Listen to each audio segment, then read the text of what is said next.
ना वस्त्र का अंतिम सत्य ठहरा है, वैसे ही मृत्यु शरीर का अंतिम सत्य है। तो फिर सत्य का शोक क्यों? मनुष्य शरीर और आत्मा नश्वर और अनश्वर का मिश्रण नहीं है। शरीर तो केवल आत्मा का एक साधन है। इसलिए शरीर की चिंता में पड़े बिना ही अपने धर्म का पालन करते रहना चाहिए पार्थ। किंतु यदि तुम अपने क्षत्रिय धर्म के विषय में सोच रहे हो पार्थ, तब भी तुम्हें युद्ध ही करना चाहिए, क्योंकि अधर्म के विरुद्ध अस्त्र और शस्त्र उठाना ही क्षत्रिय का धर्म है। और आज अधर्म धर्म के विरुद्ध शस्त्र उठाए सामने खड़ा है। इसलिए हे पार्थ, अपने क्षत्रिय धर्म का पालन करो। हे केशव, आपसे यही पूछने तो मैं आपको यहां लाया हूं कि मेरा कर्तव्य क्या है, कि मेरा धर्म क्या है केशव। और स्वयं तुम क्या हो पार्थ? स्वयं तुम कौन हो? मैं द्रोण शिष्य अर्जुन हूं। क्या इसके अतिरिक्त और कुछ नहीं हो? मैं कुंती पुत्र अर्जुन हूं। और मैं क्षत्रिय हूं केशव। यदि तुम क्षत्रिय न रहे होते पार्थ, तो द्रोण शिष्य भी न होते। और हे कौन्तेय, कुंती पुत्र होने के नाते भी तो तुम क्षत्रिय ही हो। तो तुम्हारी तीनों ही पहचाने क्षत्रिय पहचाने हैं। इसलिए क्षत्रिय धर्म ही तुम्हारा धर्म है। उस धर्म का पालन करो। अधर्म के विरुद्ध अस्त्र उठाना ही क्षत्रिय धर्म है। अन्याय और अनीति के विरुद्ध अस्त्र उठाना ही क्षत्रिय धर्म है। और यदि इस निर्णायक घड़ी में तुमने सत्य के पक्ष में और असत्य के विरोध में अस्त्र नहीं उठाए पार्थ, तो तुम्हारे धर्म के साथ साथ तुम्हारी उज्जवल कीर्ति भी नष्ट हो जाएगी। और यदि ऐसा हुआ पार्थ, तो केवल तुम्हारे विरोधी ही नहीं, बल्कि संपूर्ण समाज तुम्हें कलंकित कापुरुष कहेगा और आने वाली पीढ़ियां तुम्हें कायर और पापी मानेंगी। इसलिए हे महाबाहो, विजय और पराजय, जीवन और मृत्यु, सुख और दुख के प्रश्नों में ना उलझो और युद्ध करो। यदि इस युद्ध में तुम्हारी विजय हुई, तो पृथ्वी का राज्य और यश भोगोगे। और यदि वीर गति को प्राप्त हुए, तब भी यश के साथ साथ स्वर्ग पाओगे। इसलिए हे कौन्तेय, उठो, सुख दुख, लाभ हानि, जय पराजय सबको समान समझो और युद्ध करो, कि यही तुम्हारा क्षत्रिय कर्तव्य भी है और मानव धर्म भी। हतो वा प्राप्स्यसि स्वर्गम जित्वा वा भोक्ष्यसे महीम, तस्मात् उत्तिष्ठ कौन्तेय युद्धाय कृत निश्चयः।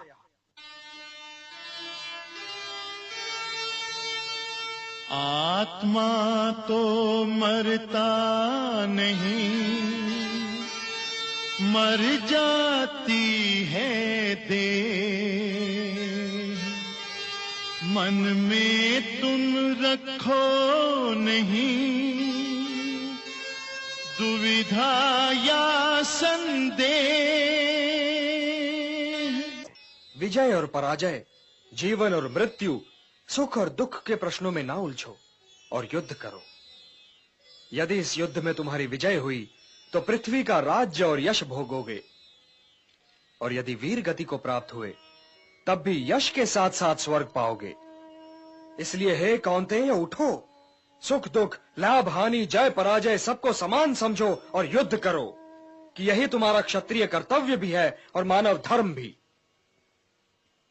हतो वा प्राप्स्यसि स्वर्गम जित्वा वा भोक्ष्यसे महीम, तस्मात् उत्तिष्ठ कौन्तेय युद्धाय कृत निश्चयः।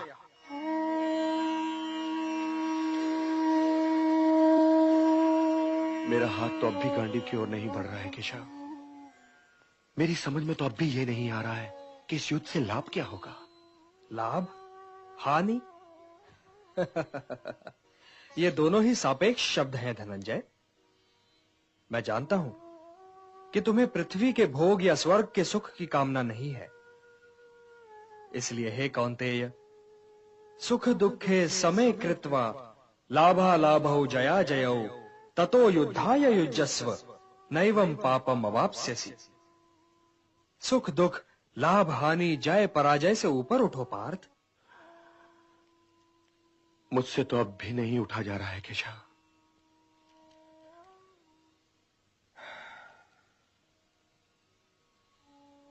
अब तक मैं तुम्हें ज्ञान और विवेक की दृष्टि से समझा रहा था पार्थ, जो जीवन के आर पार देख सकती है और सत्य की गहराई में झांककर उसकी अंतरात्मा का स्वर समझ लेती है।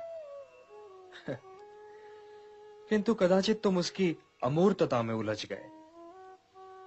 तो व्यावहारिक कर्म की तुला में इस क्षण को तोलकर देखो पार्थ। व्यावहारिक कर्म की दृष्टि से अपने कर्तव्य के विषय में निर्णय लो, तब भी तुम इसी निर्णय पर पहुंचोगे कि तुम्हारे लिए इस युद्ध में भाग लेना आवश्यक है। यही निर्णय तो मैं नहीं ले पा रहा हूं केशव, नहीं ले पा रहा हूं। तुम ये निर्णय केवल इसलिए नहीं ले पा रहे हो पार्थ कि तुम इस क्षण को केवल व्यक्तिगत लाभ और व्यक्तिगत हानि की तुला में तोल रहे हो। यही तो मोह का बंधन है पार्थ, यही तो तुम्हारे शोक की जड़ है। और इसीलिए तुम्हारा ये कायर, पलाय और कलंक में डुबोने वाला शोक न तुम्हारे हित में है और न ही समाज के हित में। यह शोक न वर्तमान के लिए शुभ है और न ही भविष्य के लिए। लाभ और हानि की इस कामना में न भटको पार्थ, न भटको। केवल कर्म करो, कर्म। कर्म तो अपने आप ही में पुण्य है, पवित्र है और समाज के लिए कल्याणकारी भी है। कर्म तो स्वयं ही अपना फल भी है पार्थ। परंतु यदि तुम समाज कल्याण के कार्य में स्वयं अपना हित मिला लोगे तो तुम्हारा वो कर्म अशुद्ध और अशुभ हो जाएगा। इसलिए हे पार्थ, निष्काम कर्म के मार्ग पर चलो, क्योंकि कर्म फल तो तुम्हारे वश में है ही नहीं। इसलिए केवल कर्म करो और कर्म फल की इच्छा न करो। कर्मण्येवाधिकारस्ते मा फलेषु कदाचन मा कर्म फल हेतुर्भूः माते संगोस्त्वा कर्मणि। किंतु निष्काम कर्म कैसे संभव है वासुदेव? फल का ज्ञान ही तो कर्म करवाता है, और यदि दृष्टि फल से ही हट जाए तो कोई कर्म करेगा ही क्यों? कोई कर्म इसलिए करेगा पार्थ कि कर्म के बिना तो जीवन संभव ही नहीं। कुछ तो करोगे ही, या भोजन करोगे या नहीं करोगे, या भूखे को भोजन करवाओगे या नहीं करवाओगे, या युद्ध करोगे या नहीं करोगे। तुम्हारे पास तो केवल यही विकल्प है कि तुम क्या करो या क्या न करो। परंतु परिणाम तुम्हारे वश में नहीं है पार्थ। कर्म फल तुम्हारे वश में नहीं है। तुम्हारे अधिकार की सीमा इस विकल्प पर समाप्त हो जाती है कि तुम युद्ध करोगे या नहीं करोगे। किंतु युद्ध का परिणाम तुम्हारे हाथ में नहीं है। यदि तुम विजय चाहो भी तो यह आवश्यक नहीं कि विजय तुम्हारी ही हो जाए, तुम्हारी पराजय भी हो सकती है। किंतु यदि तुम विजय से मोहित नहीं होगे तो पराजय से भी नहीं घबराओगे। यदि तुम ये सोचो पार्थ कि चाहे विजय हो चाहे पराजय, किंतु तुम तो केवल इसलिए युद्ध कर रहे हो कि युद्ध करना तुम्हारा कर्तव्य है, तो विजय के सुख या पराजय के दुख का प्रश्न ही नहीं उठता। और जो न विजय से सुखी हो और न पराजय से दुखी, वही स्थित प्रज्ञ है। इसलिए हे पार्थ, कर्म के प्रतिफल की चेष्टा न करो। तुम तो केवल वही करो जो तुम्हारे वश में है, अर्थात अपने धर्म का पालन करो। यही कर्मयोग है पार्थ, यही कर्मयोग है।